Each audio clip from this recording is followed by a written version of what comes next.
Hello, everyone. This is Dan Cohen with Uncaptured Media. It is Friday afternoon, almost 1 o'clock here in Washington, D.C., the heart of the empire. Thanks a lot for joining. It's going to be an interesting show today, I think.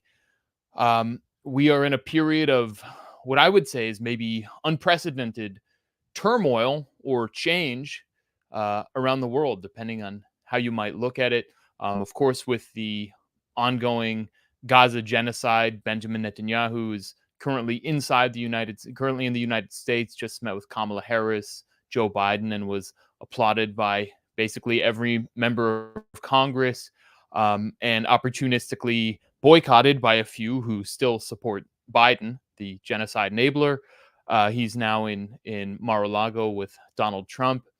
We're on the verge of a new election here in the United States. We just saw an apparent assassination attempt on Donald Trump. We have the ongoing Russia-Ukraine war, which the U.S. is seeking to escalate into apparently a full-scale armed conflict, hot war between the U.S. And Russia. And we have the Venezuelan elections going on this weekend that are critically important. And if you're a follower of Uncaptured, you pay attention to my work at all, you know that there is an uprising, what we term a revolution going on in Haiti. And so that's going to be one of the subjects of discussion today. What is going on in Haiti? We're going to talk with an excellent scholar. And what does that mean for the region? What is going on in the broader region, in the Caribbean, in Latin America? And we're going to be just discussing empire at large. So thank you, everyone, for joining. Please be sure to comment, share, like, and any super chats. I'll be sure to read your comment on air, even if it's disparaging me. I still will read it. So I'm going to be joined by, first of all, I have Kim Ives, my partner in thought crime here. And Kim is, of course, the English language editor of the website Haiti Liberté, which is Haiti's largest weekly newspaper. And he is my co-director on the documentary series Another Vision inside Haiti's uprising, as well as a handful of others, including our most recent, which we published here on Uncaptured, Haiti Intervention versus Revolution. And then our guest today, we're going to, first of all, hi, Kim. How are you? Good, Dan. Good to see you again. Good to see you. And Kim is joining us from Brooklyn, New York. And then our guest today, we have Gerald Perreira from Guyana, who's an excellent scholar on not only his country but the region, and has recently authored an excellent article that I'll bring up here if I can. Here we go. He has recently authored. Oh, why can't I pull it up? Let's see if I can manage to pull this off. Here, Dan. Maybe not. Oh no, I have it pulled up. It's just something with the app here is for some reason not. Yeah, we're just having little technical issues, but anyway, I'll see if I can get that figured out while we discuss. But he's authored an excellent article on Haiti called "Fighting for Haiti's Second Liberation," which you can find. Haiti Liberté has republished it. So thank you very much for joining us, Gerald. Yeah, thank you very much for having me. Kim pointed this out that you call Guyana a captured nation, and so it's kind of fitting that you'd be here on Uncaptured Media with us. But before we dive into the meat of the interview, can you just tell us, so our audience understands who you are? What is the Organization for the Victory of the People, or OVP, of which you are a leader? Well, I became politically active at the age of 16, and I was struggling to read the Communist Manifesto and other works of Marxism. And so I identify I am a socialist. I'm not a Marxist, but of course I appreciate and acknowledge the tremendous contributions of Karl Marx, Lenin, and Marxist political theory and methodology to analyzing where we are, the history of capitalism, what have you. No one can deny that Karl Marx is probably I think one of the greatest minds to emerge out of Europe. But I have always been a socialist. I joined the Young Socialist movement at I think at 16 years. That was the youth arm then of Prime Minister Forbes Burnham, the People's National Congress Party youth arm. And Burnham, both Burnham and Cheddi Jagan's People's Progressive Party, and later on the WPA, Working People's Alliance, led by Walter Rodney and others, all three parties claimed that they were socialist-oriented, anti-imperialists. But instead of these three coming together to build a united socialist front, we ended up with hostility and what have you. And it was because a number of those parties, those outside, were so dogmatic in their application of Marxist theory. Anyhow, Burnham took very solid anti-imperialist positions in the international arena, in the non-aligned movement in CARICOM. Burnham allowed the Cuban troops to refuel in Guyana after pressure was put on Errol Barrow of Barbados, and Barrow gave in. And Burnham allowed the Cuban troops, the planes kind of Cuban troops, to refuel in Georgetown, in route to Angola. And something that many people are not aware of, some Guyanese soldiers did participate in. They saw, they were in the battlefront with the Cubans to get the necessary experience. And also, Burnham allowed, he provided the first set of weapons to the military arm of the New Jewel movement that got rid of Eric Gary. So I have been active all the years, but when Burnham died, the United States, well, the US had always, they applied tremendous pressure on Burnham.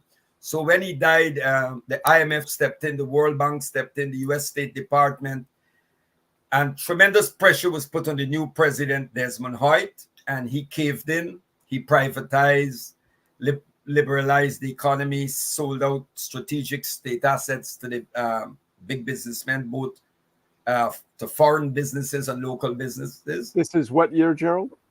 This was, Burnham died in 85, and this started after 86. And it continued until when Cheddi Jagan came back into office after years. Because, you know, Cheddi Jagan was elected premier before we got independence in 66. Cheddi Jagan was premier from 1961 to 64.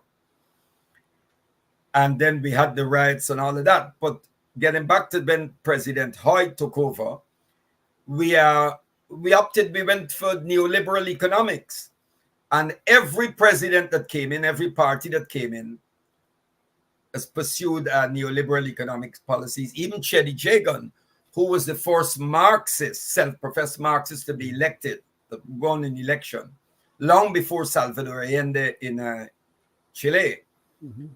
And he won, but he continued with the neoliberal policies and tried to put what you call a sort of a humane face on it. So right now, that's what we have. ExxonMobil here, we have all the foreign companies here. And when you listen to the U.S. ambassador to Guyana, she speaks like a governor who has replaced the British governor after we got independence in 66. And I think Guyanese, this is what we tell people in this country, strategic decisions about Guyana is not made in Guyana. And this goes to a lot of the CARICOM countries. Tremendous pressures exerted in these countries by Washington. So what Washington says goes, and these messages are conveyed through the U.S. Embassy. And we are a classic state, a classic of what you call neo-colonialism. We have our own president, we have our own flag, our own national anthem, our military and so. But we refer to that as flag and anthem independence. It's not a substantial, it's a fallacious independence. Because strategic decisions, even some of the political parties, all the political parties on the landscape in Guyana, with the exception of the OVP, are committed to neoliberal economics, to maintaining this bogus liberal democratic arrangement, and to their foreign policy is guided by what the dictates, what the United States want. And the US operates like a bully. So over the years, we founded the Organization for the Victory of the People, which was based on a speech because President Burnham years ago had addressed the People's National Congress conference, and his speech was towards the people's victory. So we speak about the victory of the people rather than a political party or a class. We speak about the victory of the people. And we are not a typical or classical political formation. We focus on community work, raising people's consciousness, organizing at the grassroots level, and organizing for people's revolution as the alternative to this nonsense we have every 5 years where we keep exchanging overseers. We call them overseers for the plantation. Because when you look throughout the Caribbean, Guyana, Trinidad, Jamaica, we refer to it as neo-plantation because the social and production relations has changed much from the days of the plantation. The only country in the Caribbean that has, in a very systematic way, collapsed and dismantled the plantation arrangement has been Cuba. All the others is just a more updated version of the plantation. And our presidents, our prime ministers are just like overseers, acting on behalf of the absentee owners, and in some cases, not so much absentee, they're very present here in the new plantation, such as Guyana. But when President Hart came into office after Burnham died, and he lost the elections to Chedi Jagan, I made an exit. I went abroad and I spent a number of years because I was involved. I lived in Libya and I worked with the Libyan revolution, and I traveled and I worked with Kwame Ture, the late Stokely Carmichael. So ever since I've been active, I'm our formation, we are socialist in orientation and very anti-imperialist. We believe that the Caribbean should be a zone of peace, and we are fighting for what we refer to as true independence. And the People's Revolution you refer to, Gerald, is something along the lines of, say, Venezuela or Bolivia, or something along the lines of Cuba or Nicaragua? Well, we learned from these experiences, but our situation, our circumstances, our own historical and peculiarities, of course, are different. But we learn from all of these great revolutions. And when we speak about People's Revolution, we're speaking about, someone told me many years ago that, revolution is not like instant coffee. So we have to prepare people. We have to build it. This has to be a movement from the ground up. And what we do is we organize people at the community level, and we get people to be involved in their own activities. And so, because one of the messages we keep telling people constantly, is that there are no liberators. You are your own liberator. But we cannot fight oppression and the system by ourselves. And that's why we come together collectively in organization, because organization is the anchor for ideas. But we are not a traditional party. We are not a traditional party. We believe that today in the Caribbean, that is obsolete. We have to go back to the days of when people like C.L.R. James was speaking about movement for assemblies of the people, which Maurice Bishop had established. People need to participate in the decisions that impact their lives. So we are about creating grassroots organizations, grassroots committees, where people have to be involved They have to realize that liberation is the activity of them, of the people themselves, their own self-emancipation. As Karl Marx said, the emancipation of the working class is the act of the working class themselves. So we are not into this. We don't really subscribe to the Leninist concept of this vanguard, this, you know. Of course, there will be a vanguard, but the vanguard need not constitute itself as a political party in the Leninist, as the party, the Leninist type that we had. And we saw what happened in Grenada when the revolution imploded because of that dogmatic approach with Bernard Court and others who were so rigid. New Jewel movement, yeah. Yes, because Maurice Bishop and them had the movement for assemblies of the people. They were talking about creating assemblies of the people, just like how in the early days of the Russian Revolution, the Bolsheviks, Lenin said, power to the Soviets. He didn't say power to the party. Yeah. But we know what happened there. So that's the vision. That's where we are about. Because what we keep doing for the past so many decades that we have independence, we keep exchanging political parties, but the system is intact. For example, in Guyana, 15 to 16 families control thousands of acres of land, thousands. And irrespective of which, it's no difference to Haiti. It doesn't matter which party is in. These families and big businesses do well because what they do is when it's the election time and the campaign season, they give huge donation, millions of dollars to both parties, to the two main parties.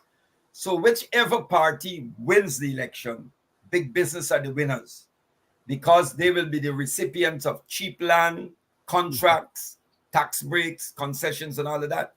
And the losers are the masses because all the parties accept the liberal democratic arrangement. That's what they go with. And everyone are happy. They go with the neoliberal economics. That's what they go with. And we have Exxon. When you listen to the head for Exxon in Guyana, he speaks like the head of or the prime minister of one of these small brothers, Barbados or so. And we keep telling people in this country that ExxonMobil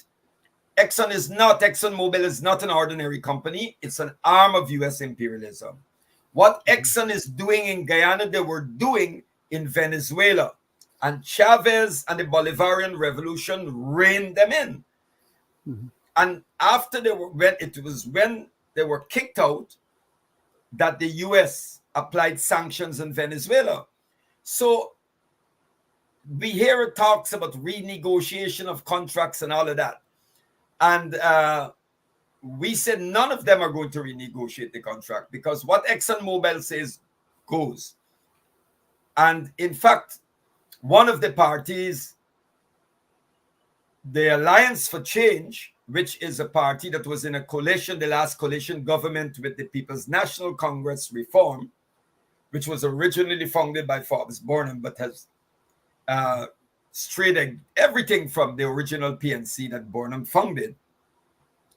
When you listen to them, you know that they are speaking for Exxon. In fact, the chairman of the Alliance for Change has an office, a legal office in Houston, Texas, where Exxon head office is. And he's now the chairperson. And the one who's the general secretary for that party is the one who signed the contract, the lopsided contract that gave away our oil and gas to Exxon. So it is so obvious that Exxon has one party locked down and they call the shots to the other parties.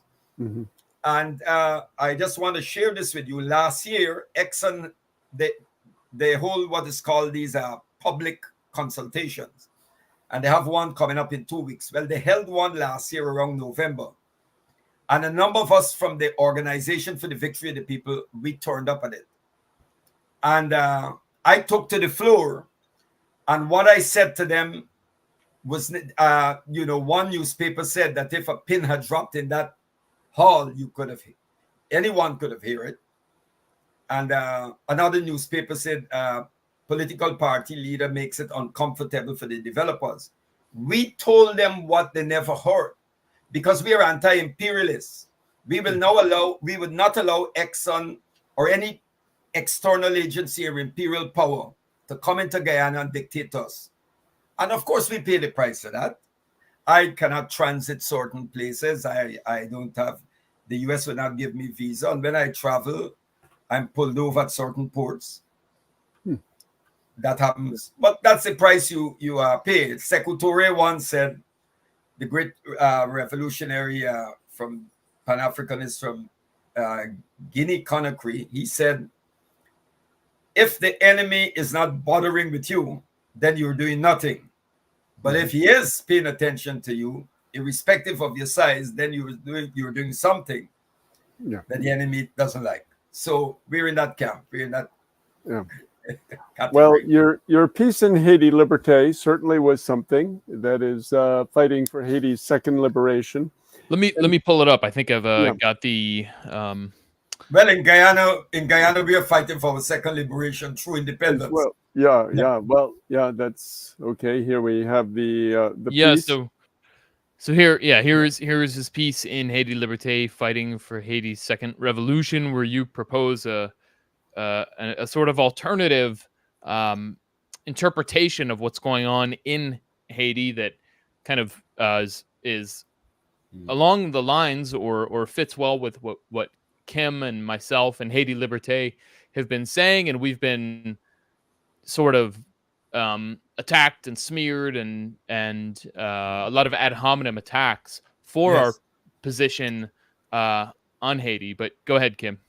Yeah, well, I thought it was quite interesting because one of the principal parts of your article, Gerald, was to talk about, I could say, the shortcomings of Caribbean revolutionary intelligentsia in trying to come with their formulas, in particular the Leninist Vanguard Party, which, we here at Haiti Liberté have, of course, worked for many years, both within the framework of Haiti Liberté and the previous paper where I worked, Haiti Progrès, to form vanguard parties. But in the case of Haiti, we have to acknowledge that what has emerged or what has exploded onto the scene is not the product of a vanguard party, but it is autonomous, organic generation of popular power.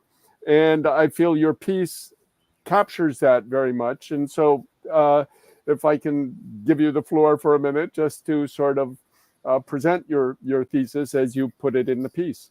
Yeah, well, I agree with you. Absolutely, I support what you're doing, what you said and what you're doing. Now, I want to make this clear. You know, the difference between people like yourself is this. You went on the ground. You went in there. You were not afraid to go into Haiti. You went on the ground and you saw what is taking place. You met with Jimmy Sherizade and you listened to what is happening. We have people who are they're in the university, they're in the ivory tower, and they look out, they look from the top, and they make these analyses. And very often the analysis is very faulty. Then there are those who are from Haiti, who've been residing out of Haiti for so long that they've lost touch. And if they do speak to certain persons in Haiti, they're not the people who are actually venturing out into certain areas. So they're getting all of this wrong message. When this article was circulated to some sections in the Caribbean,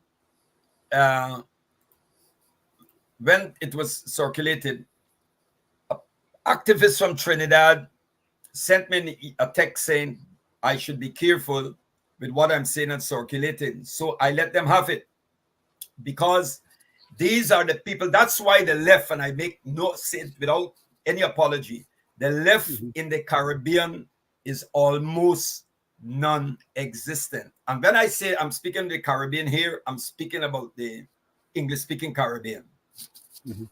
except for some sort of reformation that we're seeing in Jamaica with an organization called LANS. Most across the Caribbean, in the English-speaking Caribbean, the left-wing organizations are very small, and they make no impact. Mhm. And this happened ever since, as I pointed out, after the collapse of the Soviet bloc, the Eastern Bloc countries, and what happened in Grenada. After Grenada, the Caribbean left was split. Mhm. Because there were those, a number of them, they were attacking each other. There were those who were supporting Cord, and there were those who were supporting Maurice Bishop. Right. And that is what happened. And they've never been able, after the Soviet bloc collapse, you had Marxist-Leninists like Trevor Munro, who was professor of politics and government at University of the West Indies, Mona campus in Jamaica. He was the founder of the Workers' Party of Jamaica. And he today is a liberal Democrat doing consultancy for Western NGOs and World Bank. And so, and you had the Workers' Party of Barbados, which was one created by them, very dogmatic. They collapsed. Then there was not some in Trinidad, and some of these guys are even afraid to speak of socialism. They rather talk about social justice. But I mean, the Catholic Church, if you read the papal encyclicals, they speak about social justice too. Perron's in Argentina, justicialism speaks about justice, social. But we hold the banner. We speak about socialism. We speak about socialism, and we separate that socialism, that vision of socialism, away from the certain thing like what happened in the Eastern Bloc. We believe that socialism can only be democratic. We believe that it can only be a movement empowered by the people. It's not just something that you're in pursuit of, but something that you struggle with and struggle for every day.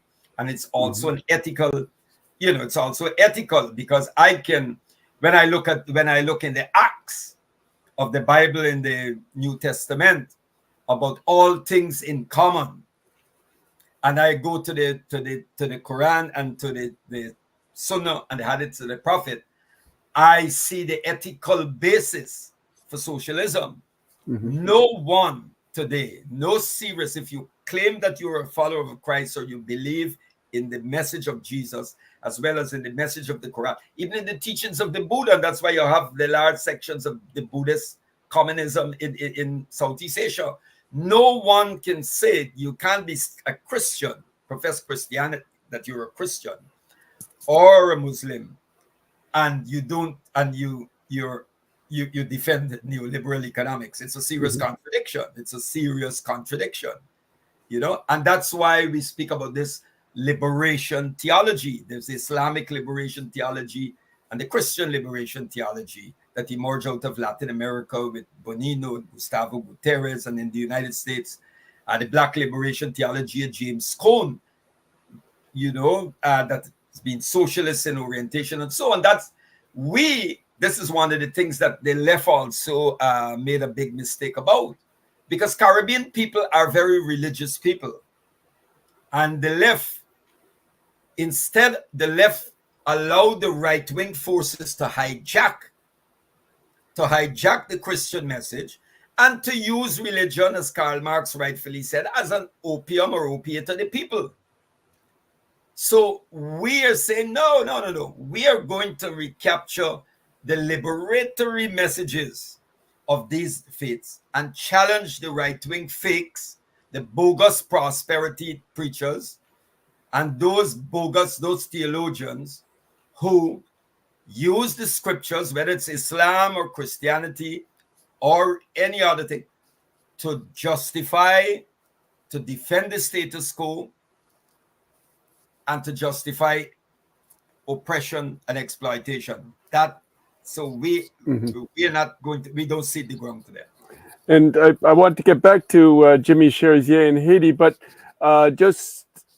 you mentioned Trevor Monroe's sort of corruption, becoming a liberal Democrat. Yes. And I'm wondering, in Haiti, what we've seen is sort of the NGOization of the left, where they often become, and adopt even the terminology of the NGOs, empowerment and stakeholders and et cetera, and sort of silo themselves into little programs. In Haiti, we have, for example, Kami Shamers of the MPDP, connected with Chaban Jean-Baptiste on the Central Plateau, and the MPP, which is called the Peasant Movements Party, the Peasant Movement.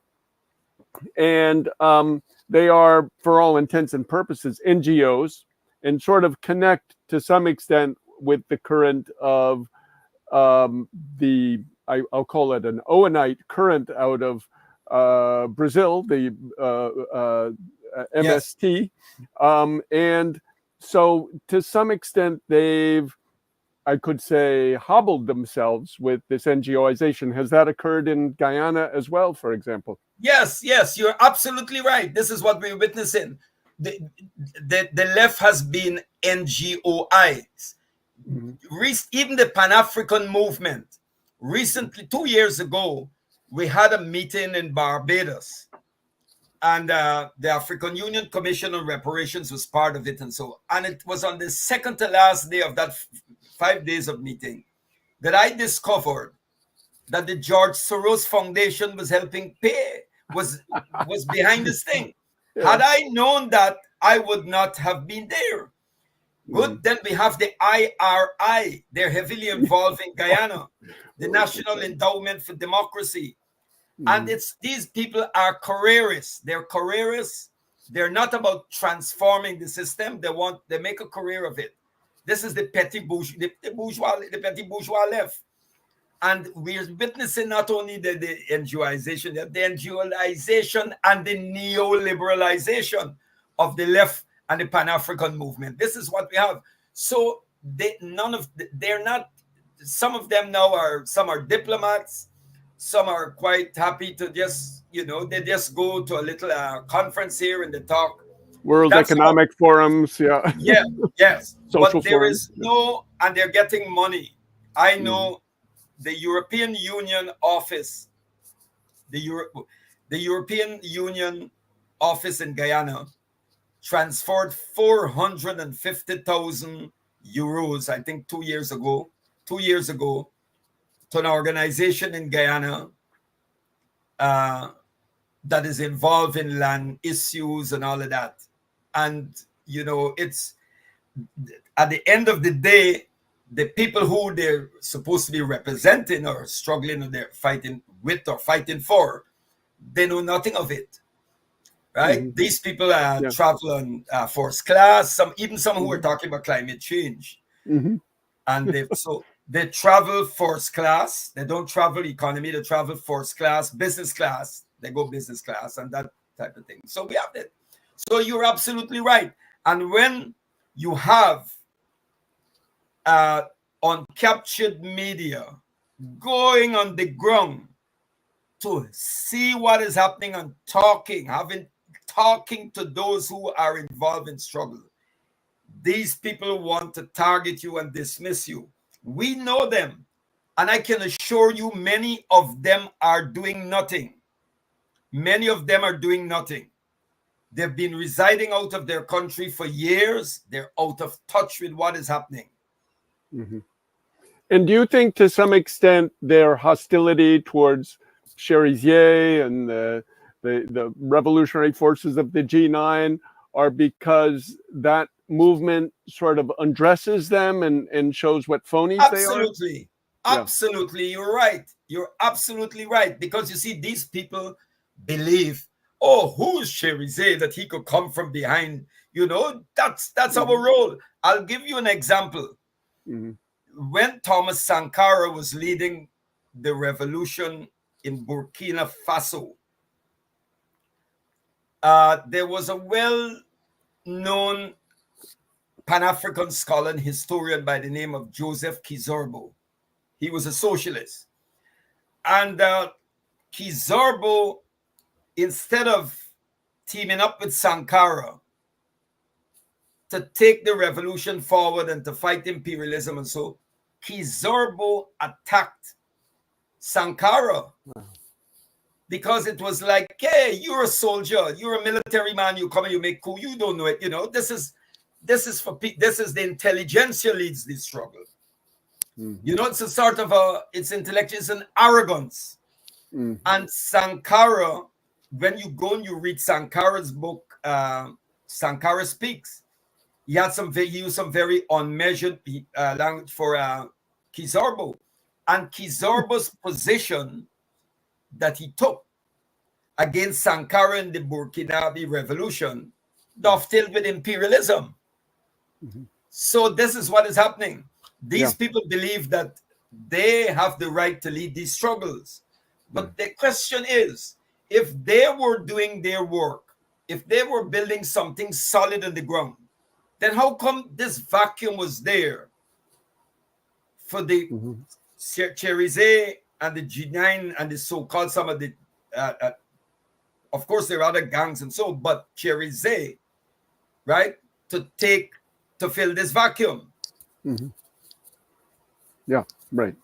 Well, yeah. Why aren't they accompanying the people and in this their thing movement? about gangs and gangs and gangs? Many of the political parties in the Caribbean operate and behave like gangs.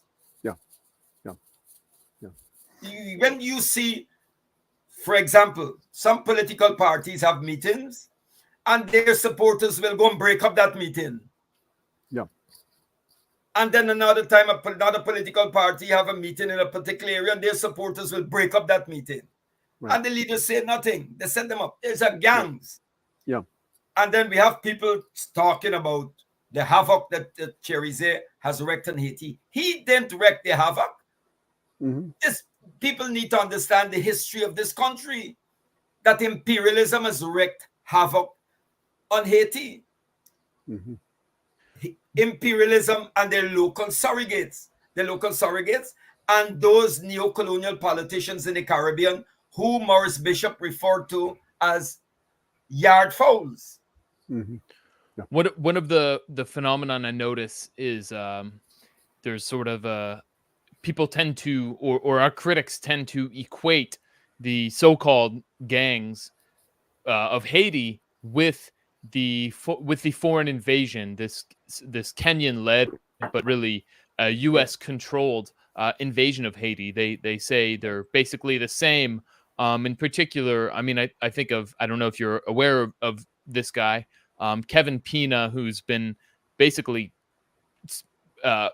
gleeful while he's watched these Kenyan patrols through Haiti and is all but ready to just cheer them on. But there's kind of he's the most clear example. But there are many of our critics who do equate the so-called gangs, the armed groups, with the foreign invasion. How do you respond to that? That they equate the. Yeah, they say. If I don't know much about some of the other groups, I know that there is an alliance, but I will not use the word gang in referring to Jimmy Cherise. I will not use that word gang there. I listened to him. He said we have an ideology, and he spoke about taking the resources of the country to be used for free education, standard living, all that. That doesn't sound, So if we're going to hit these gangs, look at, if you look at the people tend to forget the history of the Black Panther Party, where it started, where Eldridge Cleaver and all of these guys started.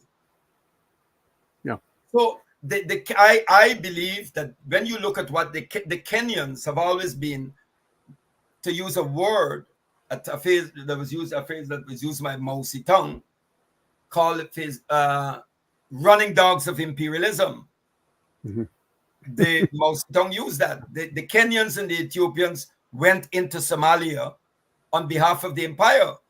They went into Somalia. The Kenyans went into Somalia, and the Al-Shabaab harassed them until they came out and even carried the fight into the country.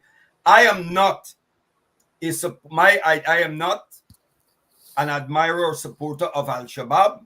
I reject their interpretation of what constitutes Islamic doctrine, but they are fighting in Somalia. And I don't think I cannot support or will never support a neo-colonial regime like the Kenyan regime or the Ethiopian regime at the time going in on behalf of the empire to invade another country. The Kenyan forces are an invasion force acting as on behalf of the United States. And the other Caribbean countries and those countries who are going to send additional troops and police, they're doing the same thing. They're doing the same thing. And I would say that once you invade a country, and if Kenyans are invaders, then those who are fighting for the liberation have a legitimate right, both from a historical perspective and a moral right, to resist the invaders. Yeah. I think one of the things Dan was referring to was what this fake left, phony left does is try to equate Jimmy Cherizier, that he's a CIA agent, and these quote unquote gangs, what we would call armed popular organizations, are simply providing the pretext for U.S. intervention. And it's all part of this big, six-dimensional chess game, which is going on. And they never criticize this transitional presidential council, the Lavalas family party, which is sold out, the Petit Dessalines party that is sold out. That's not their problem. Their problem are the people who are the targets of this intervention. Well, how could, you only have to look at how the enemy operates to know. I mean, if you look, how could Jimmy Cherizier be a CIA agent? I mean, look at how the Americans operate. When you had the uprising, the so-called Arab Spring in Egypt, Mubarak collapsed after 21 days. And where it started out in Tunisia, Zainuddin Ben Ali, I think he collapsed after 2 weeks. There was no popular uprising or mass uprising in Libya. It was an invasion. And they actually airlifted fighters from the Libyan Islamic Fighting Force that was affiliated to Al-Qaeda and moved them in to Libya, because that's why they rushed through. They didn't want an African Union settlement, and they hurried everything because they knew that it was not a popular uprising, that Gaddafi had mass support, and it would have been crushed. So from day one, they got their people in there.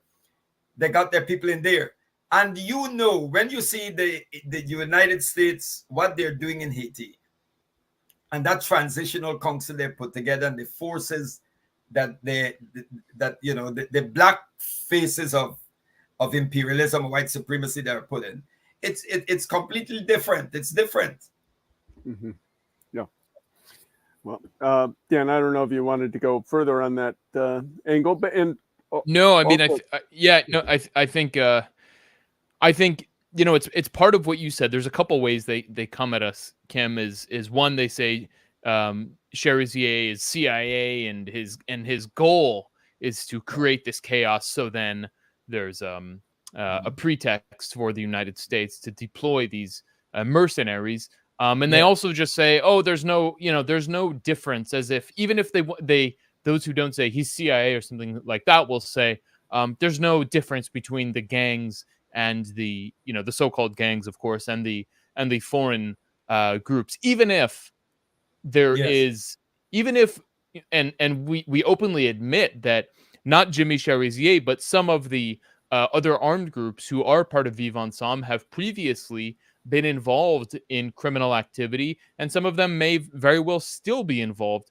in criminal activity. It's not the point is not that they are that they're perfect, but this is a process that Jimmy Cherizier has been preaching for as long as we've been documenting it, that we should not, the armed groups are from the same class, should not fight against each other, and should actually unite, abandon criminal activity, and go after the the real criminals, the higher class criminals. But these people say that even the criminal groups, they are the same as as the invading force, as these Kenyans being sent by the United States. And the point, how I see it at least, is no. I mean, these are, the key difference, of course, is these the local groups, whether they're criminal or not, are Haitians, whereas the foreigners are foreign. That's the key thing. So they can, even if they have committed crimes, they can actually partake in a national struggle of defense of their country and sovereignty.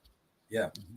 Yeah. Well, in Guyana, between I think it was 2001 to 2006, a number of prisoners escaped from the central prison, and they were carrying out a sort of a urban struggle, an urban fight to bring down the government. Some of those people who broke out of the prison, they said, with the exception of one, they were just hardened guys who some people thought maybe they could use them to bring down the government, but they were not interested in that, with the exception of maybe one or two. But then another group came into existence, and they were involved years back in crime, petty crime and things and so.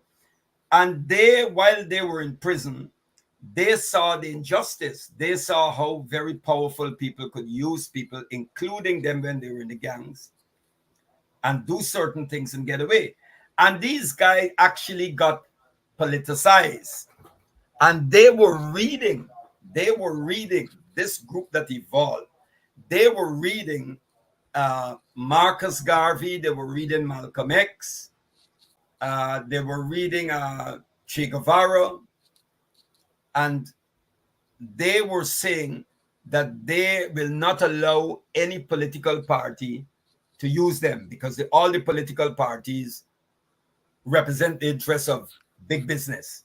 So, and that, of course, they had this situation from 2001 to 2006. And they engaged. I went into areas where I had to lie on the ground, because shots were firing. I saw them engage the police in firefights that lasted for hours. And then the police would retreat, and then they would emerge in full battle outfit and all of that. And then it was crushed. And there was a number of reasons it was crushed.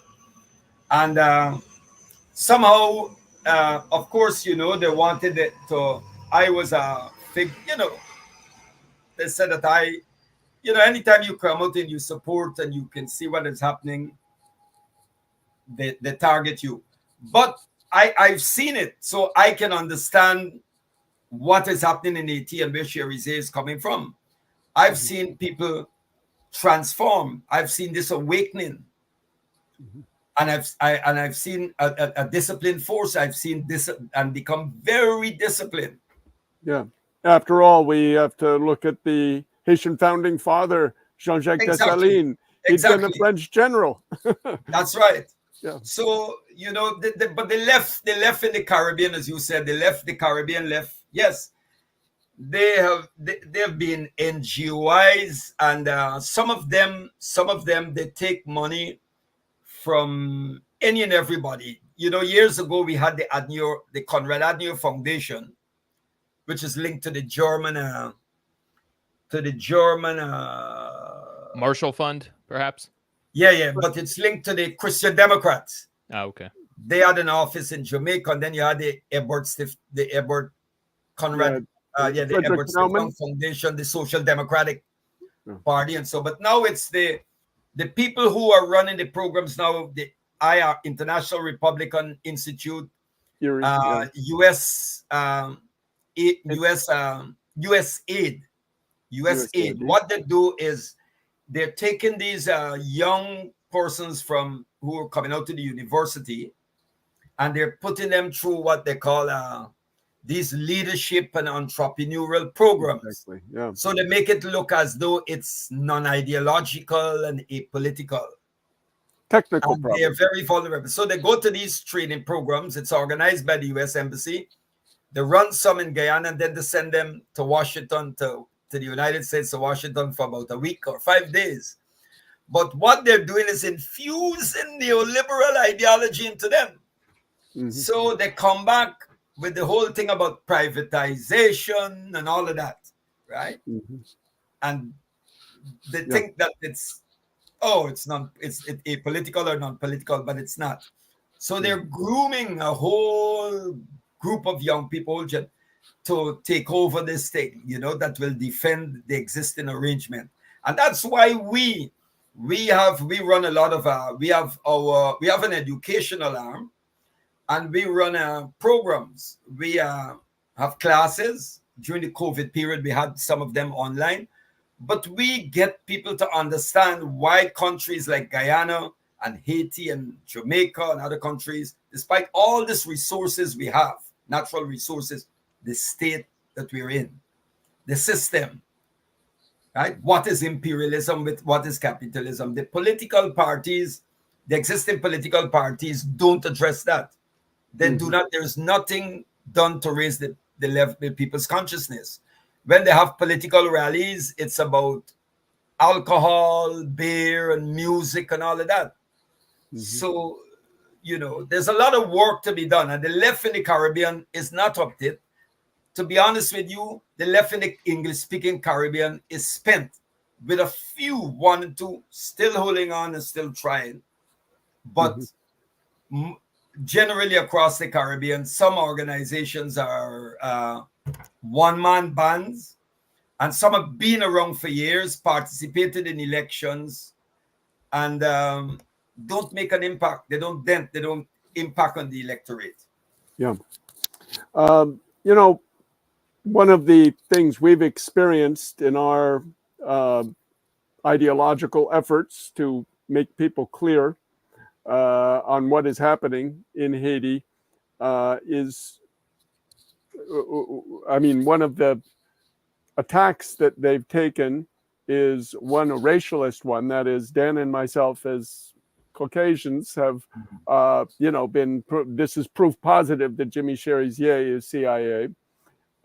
Two, that there is the left in general, and this is primarily, I could say, in the U.S. left, has been afraid to touch Haiti. That is, they don't even want to talk about, which side it is, or if they do, they get sort of bollocksed up and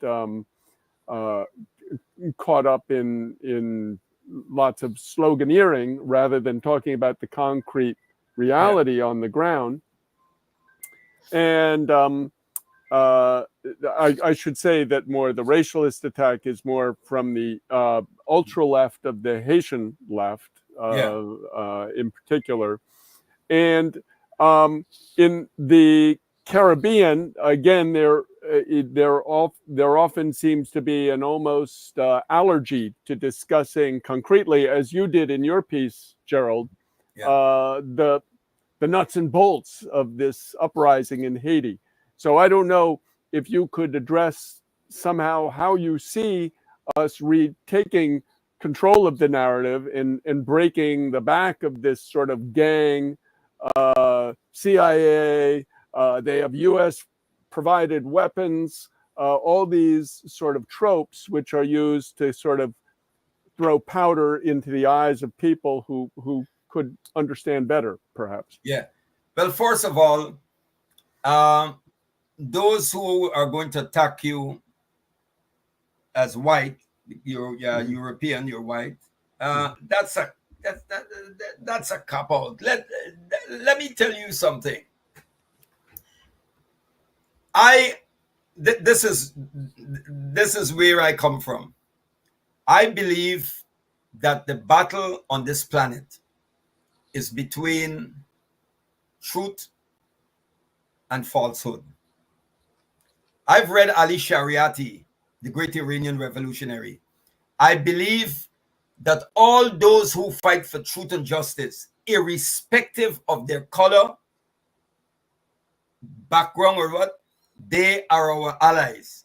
We must be proud. I'm a Pan-Africanist, and Pan-Africanism is not an ideology. It's an objective. It's not an ideology.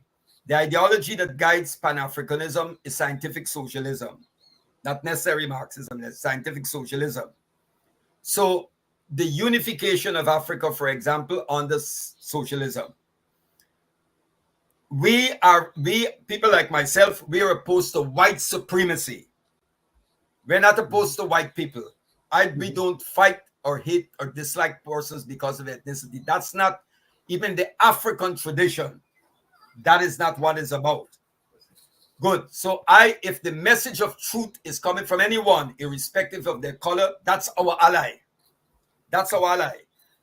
There was the woman who stood up, the woman who put her finger up, her hands up in the UN Security Council to continue the genocide against the Palestinian people, is an African-American woman who came to Guyana. She was here. Thomas Greenfield, the US ambassador to the United Nations. She in Haiti last week. Face of white supremacy. She is my enemy and she can never be my ally. Mm-hmm. I don't care if the color of your skin. If you're fighting for a better world and you're fighting against injustice, you are our allies. And those who want to just point you out on the ethnic or the race card, those people are what they are doing is it's not only opportunistic, but it harms the struggle. It harms the struggle for change on the global scale, because to bring about global we see that the world is changing. The world is changing. The empire is losing its grip. And look at the thousands, look at the hundreds of thousands who are marching and taking on the police in the streets. I've seen it. I've seen it from young Moroccans. I've seen it European, white, everybody who are fighting, whether they're communists, whether they trust they are our allies. They are fighting. The fundamental contradiction is between the imperialism and those who are fighting it. So those who are going to attack you, as some said, white communists and so, those people are doing nothing. They are the ones who are dangerous. Many of them are not in our organization. These people, I can assure you, those people have their credit cards, are well looked after, and it's convenient. That's a cop-out. So we are not going to buy into that. We're not going to buy into that. Mm-hmm. And maybe I can make a point about that, Kim, just to sort of back up what you're saying, Gerald. And here's a perfect real life example. Let's see if I can get this back in. Here we go. We have this is a tweet I put out. Okay, if everyone can see it. So this is about, when was this? A year ago, a little over a year ago. I found this tweet, for example. I was doing reporting with Kim on the U.S. plans for an invasion of Haiti for this channel Redacted, and a number of accounts on Twitter began attacking me. False accusations about the Canadian efforts to aid Haiti. This is when Canada, at the behest of the United States, was sending surveillance planes, military planes over Haiti, among other things. And armored cars. And armored cars. Another white man paid to spread misinformation and conspiracies. So he's attacking me for being a white man. And as it turns out, this account, Jeff Michel, is actually not real. This is just a picture. It's from Black Man Pictures, download free images. So it's a fake account that was actually run by a Canadian military private contractor. So to me, it's a perfect demonstration of how identity politics is actually used by the empire. It's deployed by the empire. And then here we have this Canadian military contractor paid by the same government, which one of our primary detractors, Jean Saint-Ville, aka Jaffrey Gaiti, Yes. he calls himself, who has long worked for the Canadian government for many, many years. He's Haitian Canadian, longtime employee of the Canadian government, and now works at McGill University, which I believe is in Montreal. And he, is denouncing us on this live stream that was run by the Black Alliance for Peace. And not that this is this says anything about everyone who's part of Black Alliance for Peace, but this went totally unchallenged, where Kim and I were denounced as white men by their guest Jean Saint Ville. So I'm not going to play the clip. But anyone can look up my tweet here if they want. I mean, the other thing I would say about that is, you mentioned Linda Thomas Greenfield, who is, of course, a Black woman, is the U.S. representative to the United Nations. We also have, of course, the Secretary of Defense, Lloyd Austin, the was he like a Raytheon board member before he was transferred over? These are all just coincidences. Right, all coincidences. We have, of course, Kim, who's now the Secretary of Defense, and of course, and obviously a Black man. We have Karine Jean-Pierre, Kim's former protege. I don't know if you're aware of that story, but it's a pretty fun one we've talked about before. Kim's former protege, the of Haitian origin, who is the White House press secretary. Who else? I know. Oh, and of course, Kamala Harris is being pushed as the presidential candidate for the Democratic Party. I'm trying to think if there are any others, but I think everyone gets the point that there is an obvious strategy of the United States government to put Black people in high places in order to make its empire appear progressive. That correct. By tokenizing Black people, a handful of Black people, then they're hoping that Black people and just people in general are dumb enough to believe, to accept it and believe. That's right. Exactly. Yeah. But that is what Kwame Ture, formerly Stokely Carmichael, said many years ago. He said that Black faces in high places does not necessarily translate to Black power. Mm-hmm. He said that. And Kwame Ture, the All African People's Revolutionary Party, that he was one of the founders, they had solid relations with Sinn Féin. When Kwame Ture died, and at his funeral in Conakry, Sinn Féin dispatched a delegation led by, I think, was Martin McGuinness. The Sinn Féin delegation was there, and you had some other revolutionary European organizations that sent representatives. So, and Kwame Ture understood that. He understood that. And remember, in the early days, there were people like Eldridge Cleaver and others who were saying that Kwame Ture was CIA, that they accused him, right? And then Kwame Ture went down fighting. He died when he was in Libya at the time. He should have gone to Cuba to catch up with his medical treatment, and he lapsed and he died. But the people who were calling him, saying that he with the CIA and all of that nonsense, they turned out to be, look at where they ended up. Bobby Seale ended up barbecuing with Bobby, writing a book, Barbecuing with Bobby, and becoming a supporter of their Democratic Party, Bobby Seale. Mm-hmm. Then Eldridge Cleaver, who wrote Soul and Ice, and was a member of a splinter group called the Black Panther International that was based in Algeria before they were kicked out, because that's another thing. He ended up being a Mooney, and a member of the Republican Party. Wow. And these were the people who were attacking Kwame Ture.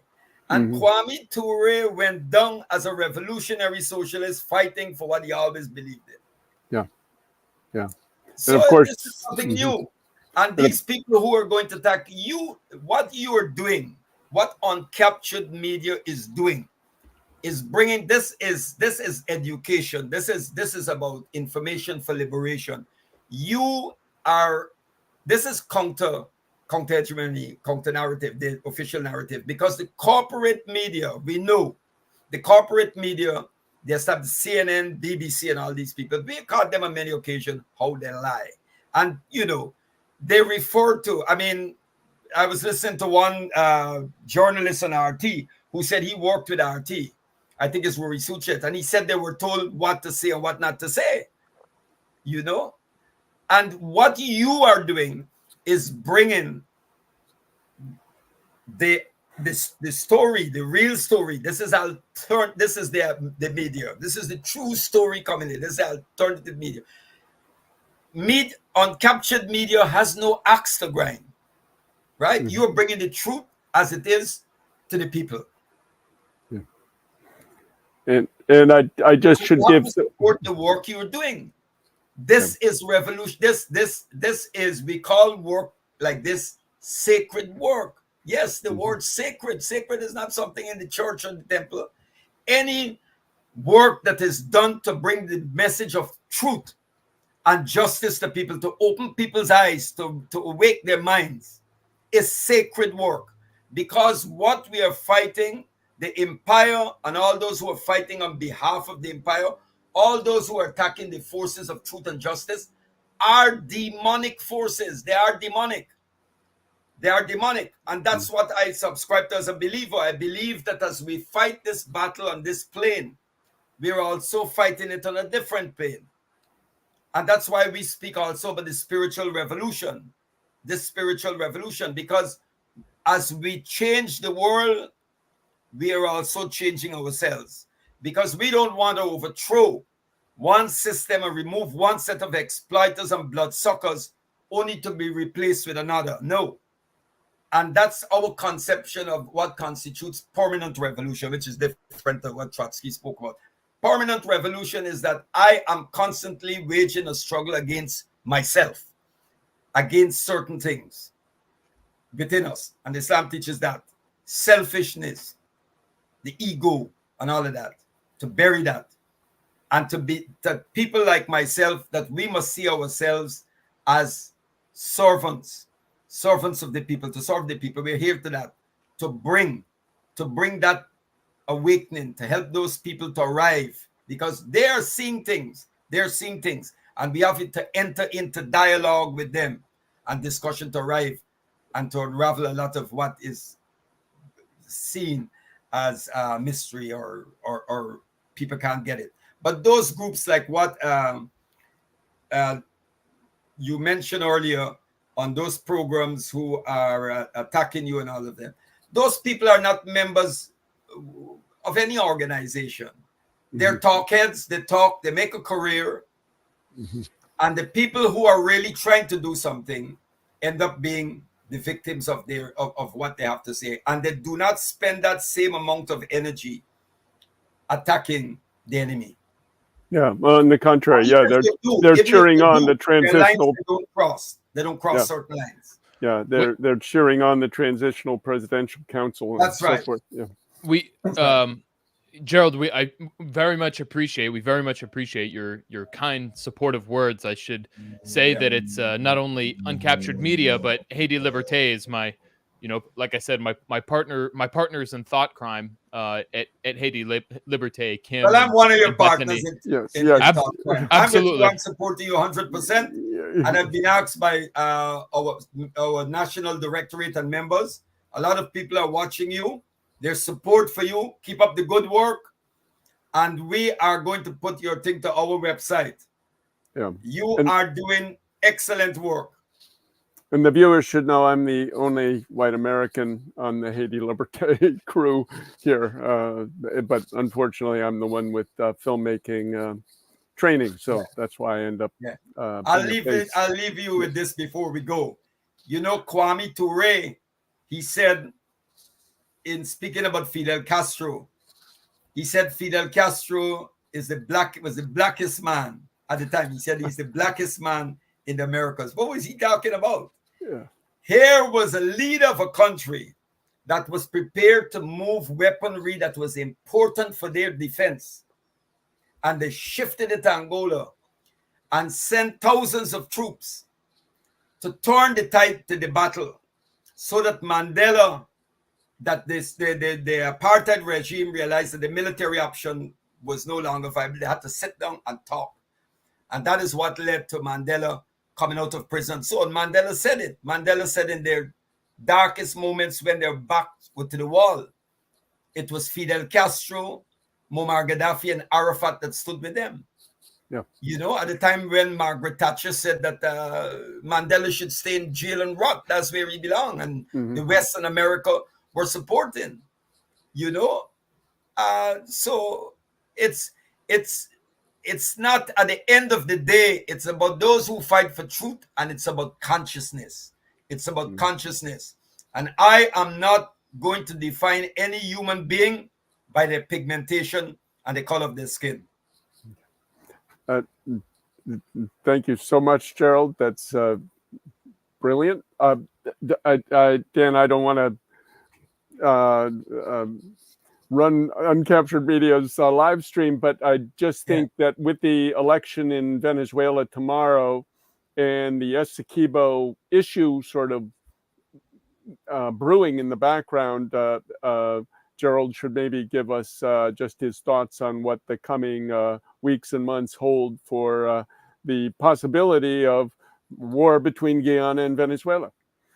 Well, you know, the thing I've done a lot on this issue, but I just want to say this to you. This thing about this territorial controversy between Guyana and Venezuela, this thing was settled somehow, and it was dormant for decades. Then, remember, the Cuban Revolution was in 1959, and Chedi Jagan he was elected as premier in 61, and he lasted until 64. So Chedi Jagan was the first person who said in this part that he's a Marxist that came to power, won an election. And Venezuela, you had the Cuban Revolution in 59. So Chedi Jagan came out in support of the Cuban Revolution. And then Guyana got independence in 66. And when Venezuela heard that Guyana was going to get independence, Venezuela reactivated this territorial controversy. Romulo Betancourt, who was the president at the time, said that the Geneva Accord he will move away from it. It doesn't accept it. Because he called President Kennedy, and said, we will not have, because he was fighting an armed insurrection at the time in Venezuela. And he accused the Cuban government and Fidel Castro of aiding the guerrillas in Venezuela. And Venezuela reactivated this territorial issue with the blessings of the Americans.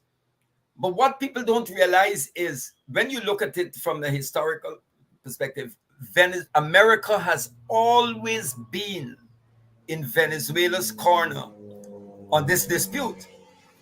But the dispute is always, they always raise it, it's always reactivated in the interest of Washington when there is a government or a regime in office that they are opposed to. When Forbes Burnham was pursuing an anti-imperialist path, non-capitalist path of development, and was taking solid positions in the non-aligned movement, the United States was pushing Venezuela to invade Guyana. They even sold F-16 fighters to Venezuela. And that was when we launched the People's Militia to arm the people to defend the country. After Burnham died and so on, then you had the swing. And so this territorial thing went back to sleep. So let's say tomorrow, Maduro loses the election and you get the Washington-backed cabal and puppets in power. This territorial thing will go back to rest. Because the United States will now have two countries under their thumb. They already have Guyana, that has a neo-colonial regime, a client regime, of the United States. And if the opposition wins in Venezuela, it will be the same thing. So you will hear nothing more about this territorial issue.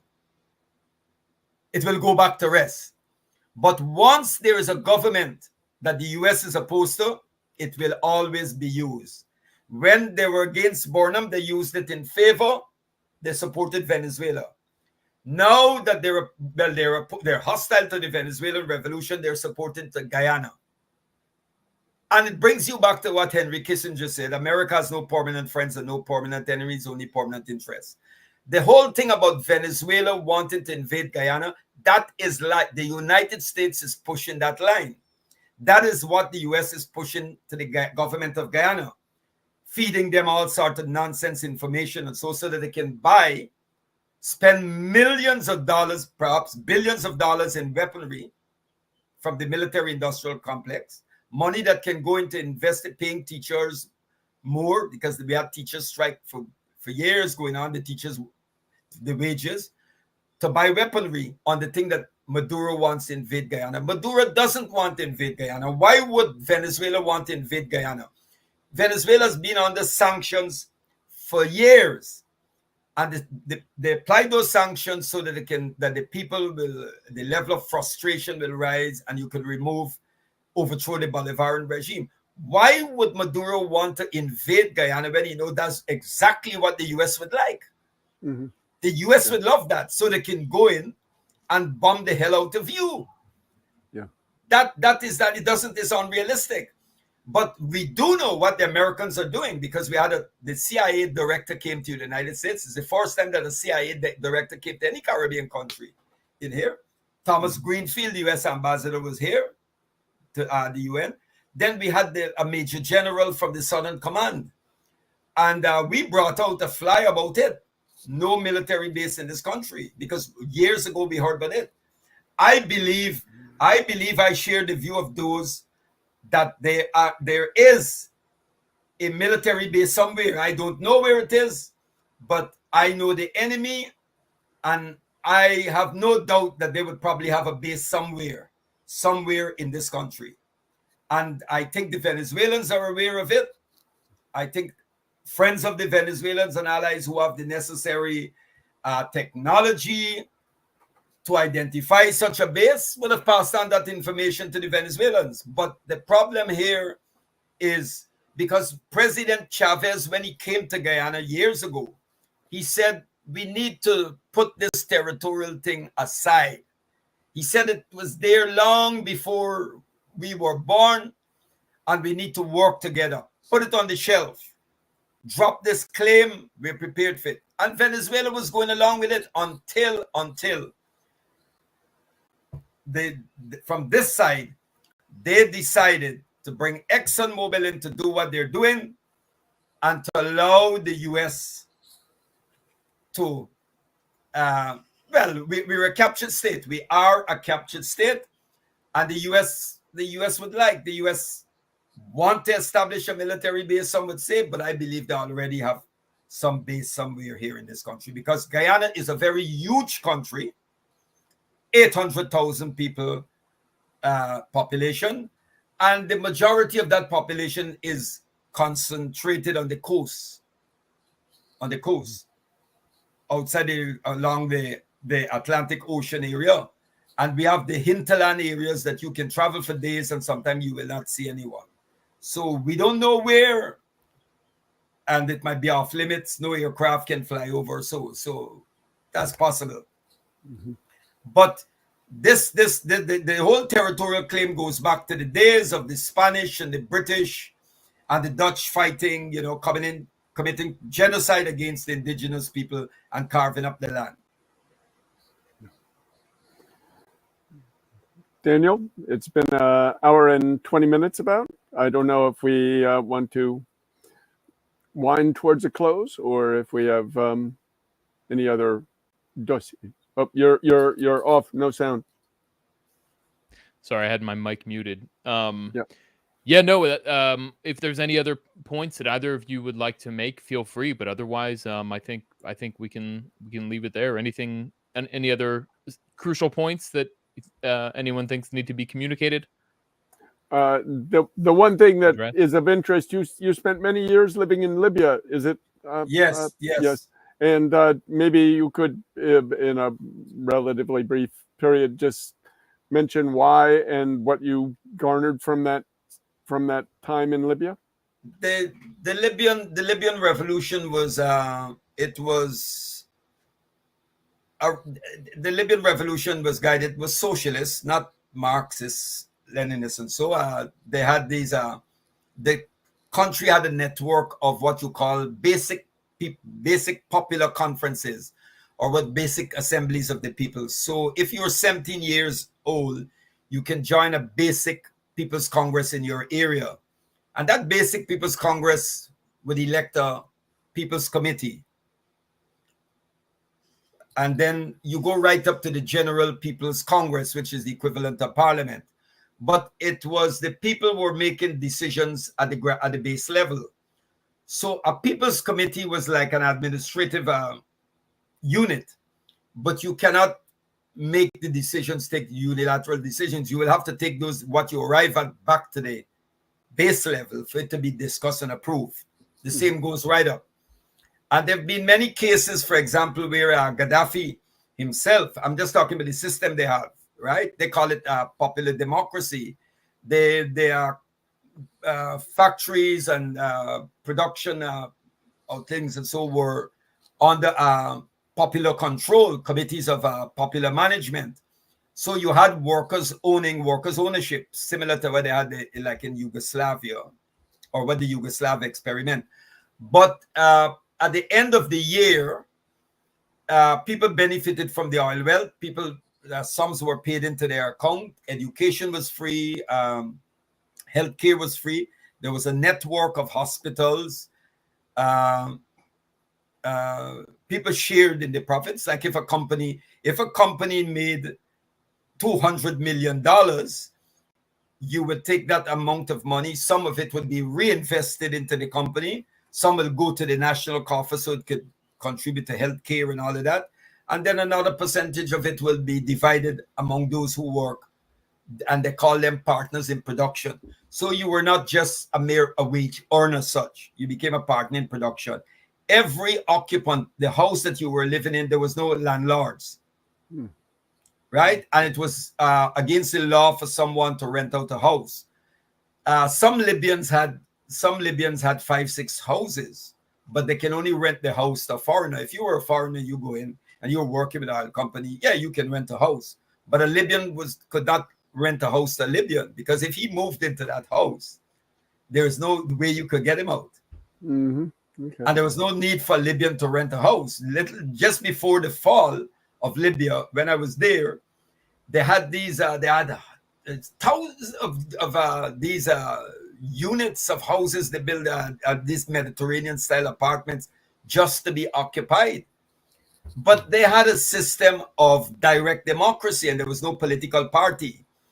The activists, the so-called vanguard, constituted themselves in what is known as revolutionary committees. And the revolutionary committees, they would be, I could be a member of a revolutionary committee in my neighborhood, and I'm also a member of the Basic Congress. But the revolutionary committees were like the people who were there to agitate and push the people, and to make sure, to guard the revolution, to make sure that forces don't come in and, derail what is being done. And so that is what they did. And they knew it. There was mass support for the revolution on the ground. And that's why they took nine months to bring down the regime, to bring down Libya.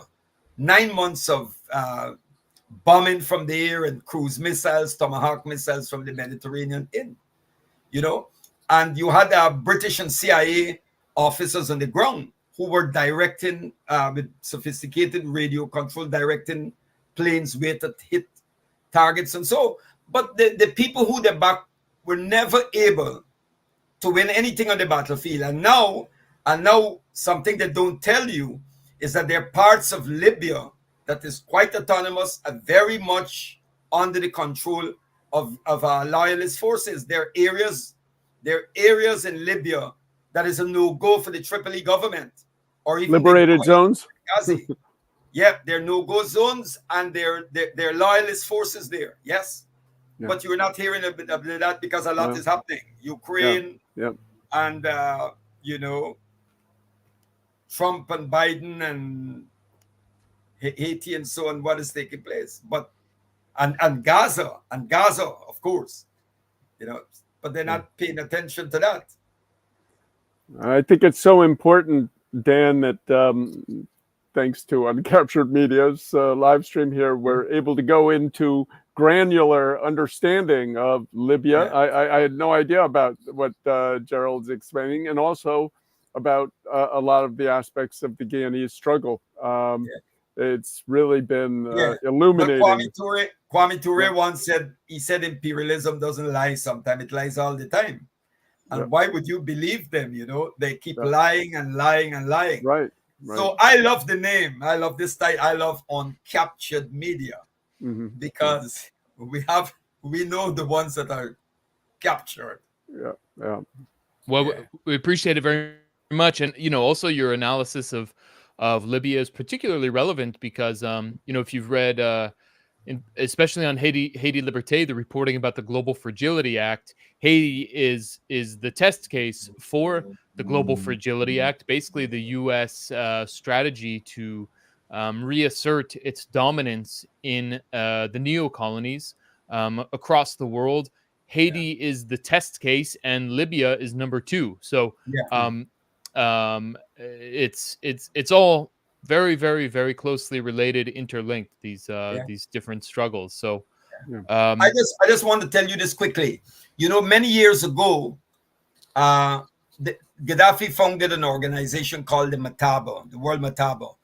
It's an ancient Arabic African word meaning like it's a point of convergence where people come together to exchange ideas and experiences to bring about change.